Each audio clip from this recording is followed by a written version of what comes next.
Hi, I'm Paul Froese, and I'm here to talk to you about an article I wrote with F. Carson Mencken entitled Gun Culture in Action. In 1970, Richard Hofstadter explained America's exceptionally high rates of gun ownership and violence as, quote, a gun culture. We've been using that phrase ever since. Well, we argue that gun culture is a system of meaning which legitimates and celebrates the gun. It gives moral meaning to guns and is conceptually separate from gun ownership and use itself. We developed a gun empowerment scale, and variation is distinct. We find that simply owning a gun does not predict an individual will express anti-gun control opinions. Rather, it's an owner's empowerment from the gun which best explains his or her policy attitudes. Only certain gun owners within specific social groups and under particular economic circumstances find guns morally and emotionally restorative.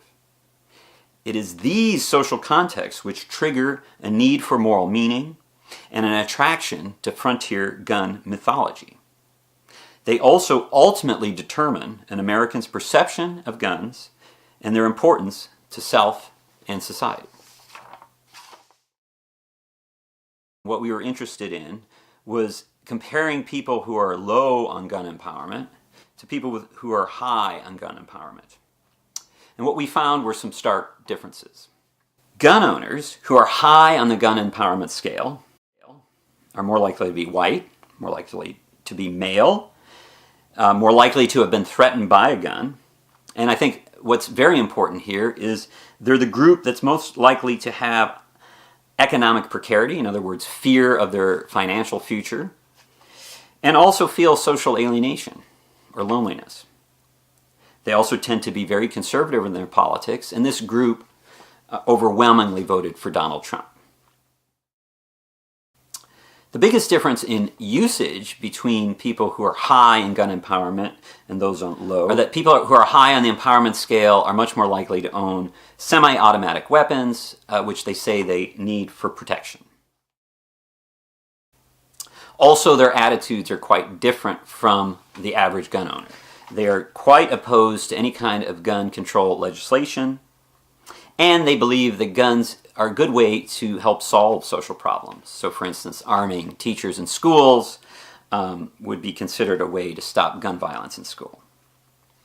And finally, and I think very importantly, 48% of them think that violence against the federal government might be necessary. In other words, they think it's justifiable to attack the federal government in certain cases. The variable of race and the variable of economic precarity were very important in terms of predicting who felt empowered by their gun.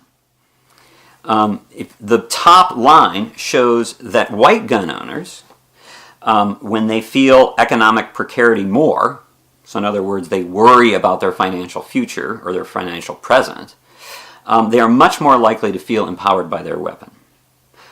The opposite is true of non-white gun owners. So the more financially fearful they are, the more they don't look to their weapons for empowerment. But in general, we find that guns provide moral purpose to white males who have lost or fear losing their economic footing. Our findings also indicate that Americans' attachment to guns is not explained by religious or political cultures necessarily. While church attendance and political conservatism predict gun empowerment, the effects of religiosity can be countervailing, and the significance of political identity is too broad. Instead, it's only a subset of religious conservatives who find emotional solace in guns, for reasons neither religious nor partisan. Specifically, less religious white men in economic distress find comfort in guns as a means to reestablish a sense of individual power and moral certitude in the face of changing times. It's not just money from gun manufacturers shaping gun legislation. It is the cultural solidarity and commitment of a subgroup of Americans who root their identity, morality, and patriotism in gun ownership. This is gun culture in action.